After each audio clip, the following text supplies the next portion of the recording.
Hello বন্ধুরা, টুসি রান্নাবাটি চ্যানেলে সবাইকে স্বাগতম।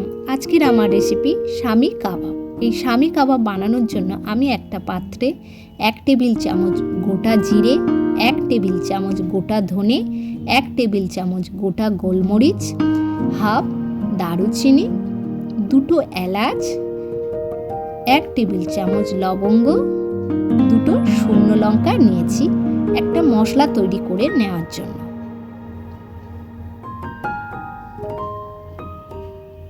আমার মশলাটা তৈরি হয়ে গেছে।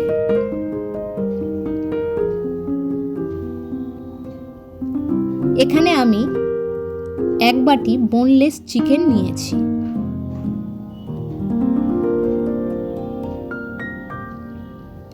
এক বাটি চানা ডাল নিয়েছি।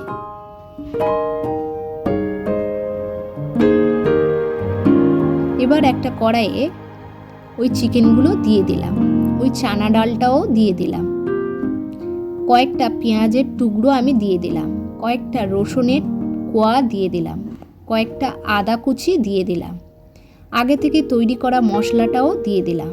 এখানে আমি 1 টেবিল চামচ নুন দিয়ে দিলাম, 1 টেবিল চামচ লেবুর রস দিয়ে দিলাম, 1 বাটি জল দিয়ে দিলাম সিদ্ধ হওয়ার জন্য। এবার ঢাকনা দিয়ে ঢেকে রাখলাম আধা ঘন্টার জন্য।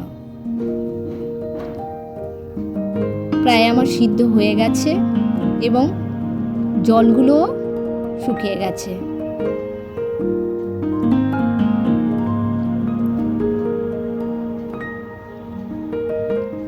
এটা এবার একটা পাত্রে ঢেলে নিয়ে আমি একটু ঠান্ডা করে নেব, তারপর একটা মিক্সার গ্রাইন্ডারে তুলে নেব।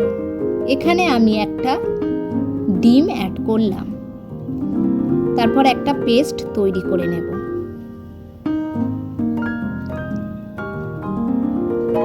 আমার একটা স্মুথ পেস্ট তৈরি হয়ে গেছে।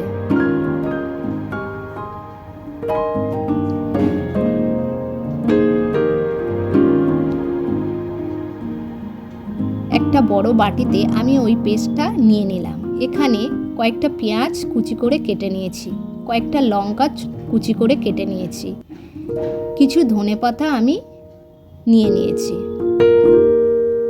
এগুলো এবার ভালোভাবে মাখিয়ে নেব।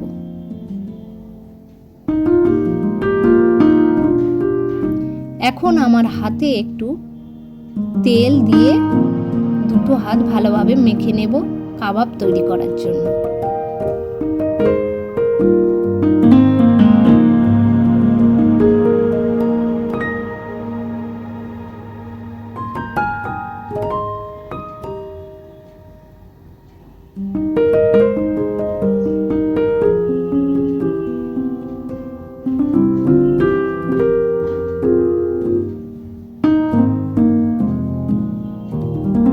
আমার কাবাবগুলো তৈরি হয়ে গেছে। এই কাবাবগুলো আমি এবার ভেজে নেব। ভাজার জন্য আমি একটা কড়াইয়ে কিছুটা সাদা তেল দিয়ে দিলাম।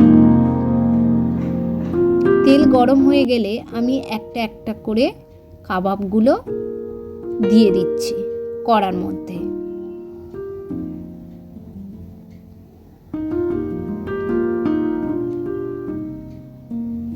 কাবাবগুলো আমি একটু উল্টে দেব। এক পিঠ হয়ে গেছে, আরেক পিঠ হওয়ার জন্য আমি একটার পর একটা উল্টে দেব। কাবাবগুলো একটু সাবধানে উল্টে নিতে হবে।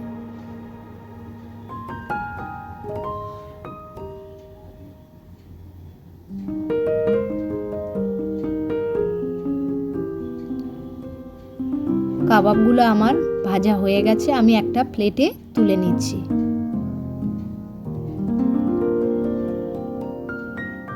ভিডিওটা ভালো লাগলে একটা লাইক এবং সাবস্ক্রাইব করে দেবেন।